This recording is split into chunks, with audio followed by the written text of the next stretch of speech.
Welcome to the Great Reset, or what I like to call the Great Re-Shit. That's where they take some old shit, dust it off, and repurpose it as new shit. Now, you may have heard of the Great Reset by one of its more familiar names, like Agenda 21, Agenda 2030, the Fourth Industrial Revolution, or my personal favorite, the New World Order. And don't be fooled by the term reset, because they don't plan on resetting anything. A reset is when your Super Mario game glitches, so you take out the cartridge, you blow in it, you stick it back in, and boom, up pops Mario again. This is kind of like that, except when you turn the game back on, instead of Mario on your screen, it's Bowser coming out of the TV to murder your grandma. We're talking about the complete transformation of humanity into a godless transhumanist nightmare from Orwellian hell. I want to direct your attention to the World Economic Forum, who created this demonic plan, and more specifically to their chief, Klaus Schwab. Now, Mr. Schwab likes to throw around a lot of buzzwords to convince the masses that this agenda is for the betterment of humanity. Words like sustainability and inclusivity and equality for all. But in his 2016 book, The Fourth Industrial Revolution,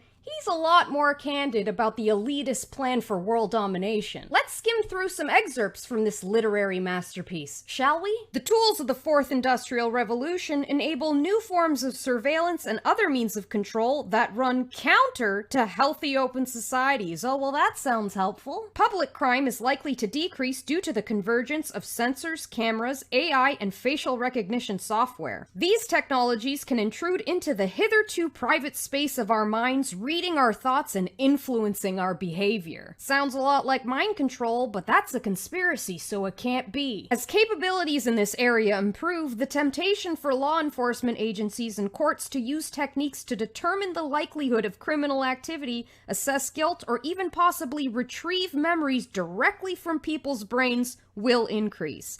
Even crossing a national border might one day involve a detailed brain scan to assess an individual's security risk. And last but definitely not least, the future will challenge our understanding of what it means to be human from both a biological and a social standpoint. Better call up Sarah Connor. Now, unless you've been microdosing sedatives for the past 8 months, I'm sure you've realized by now that the CV-19 pandemic was manufactured to kickstart this agenda. And if you haven't noticed, congratulations. There's a very good chance that you'll escape vaporization. Freedom is slavery. Ignorance is strength. But the invisible boogeyman narrative won't hold up forever, and the WEF is well aware of that. That's why they have a backup crisis to carry the agenda home. What crisis would that be? That's right, you guessed it, our good old friend, global warming. For those of you who don't know, global warming is a manufactured crisis created by the Club of Rome. A crisis think tank created in 1968 in order to convince the masses to agree to their own demise. So be prepared to hear about all the sacrifices you're gonna have to make in order to save the planet. Sacrifices like giving up your property rights, being forced into smart cities, and being injected with nanotechnology so they can track you down for thought crimes. Now, why anyone in their right mind would think it's a good idea to give the very elitists who destroyed the planet more power to now save the planet is beyond me, but hey, we're talking about the same species who eats Tide Pods and thinks polyester can protect you from a virus.